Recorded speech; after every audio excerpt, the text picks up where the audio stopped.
Et vous voulez consoler avec un cœur comme le vôtre. Pauvre consolateur, laissez-moi.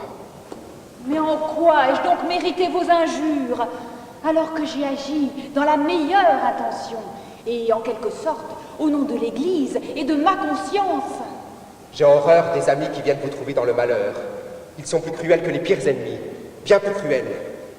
Vous venez passer la pierre infernale sur une plaie ouverte. Éloignez-vous de moi. Je ne puis ni ne dois vous abandonner. La charité chrétienne... Ah oui, la charité chrétienne. Ne déshonorez pas ce mot. Si vous sentiez ce que je sens, vous comprendriez que ce que vous voulez ravir au malheureux, sa douleur, c'est son bien suprême.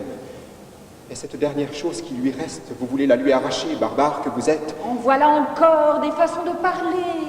C'est parler selon la vérité. Jamais encore vous n'avez tout perdu.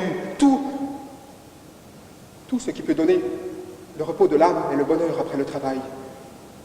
Maintenant, ce bonheur, il faut que je le cherche dans les larmes et les soupirs. Et si vous m'en privez, il ne me restera que le froid désespoir.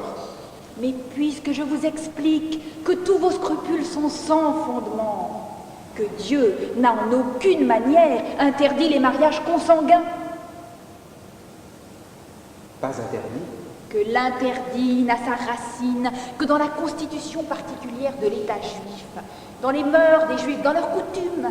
Parce que, comme on pouvait voir ses proches parents sans voile, il fallait éviter une fornication prématurée. Où avez-vous pris ça? C'est parce que les mariages consanguins étaient interdits que les Juifs pouvaient se voir sans voile. De même que les Romains pouvaient s'embrasser entre proches. Si Dieu n'avait pas d'autre raison de prononcer l'interdit, il n'avait qu'à interdire de se dévoiler. Vous n'avez qu'à lire Michaélis. C'était simplement une règle de la vie sociale instituée par Dieu et qui ne nous concerne en aucune manière. Si cela avait été une loi générale de la nature, Dieu, en plus de l'interdit, en aurait aussi donné la cause. Et cette cause n'est-elle pas indiquée? N'est-elle pas indiquée en majuscule? Faut-il que j'éclaire votre lanterne? Et pourquoi cela? Tu n'épouseras point ta sœur, car elle est ta sœur.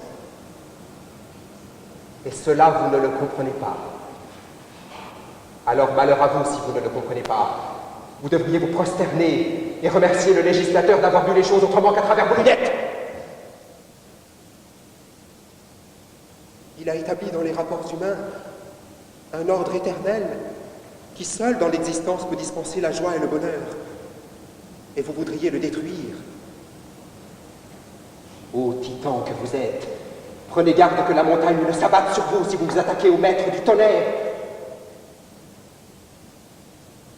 Qu'est-ce qui fait le bonheur du monde, sinon l'harmonie agréable à Dieu, de sentiments qui, depuis la créature la plus humble jusqu'à Dieu lui-même, sont à l'unisson dans un accord éternel? Voulez-vous supprimer la différence qui existe entre les noms de père, fils, sœur, mère, épouse, parente? Voulez-vous que tous ces noms suscitent indifféremment les mêmes pensées, provoquent indifféremment les mêmes émotions? En ce cas, ne vous placez pas au-dessus du bétail, qui autour de vous sans faire ni différence, ni distinction, s'accouple avec tout ce qui passe à sa portée. Et pourquoi pas laisser le monde entier devenir une porcherie? C'est affligeant. Vous vous entêtez à torturer votre conscience inutilement, à vous rendre malheureux, vous et votre sœur. C'est le coup de grâce.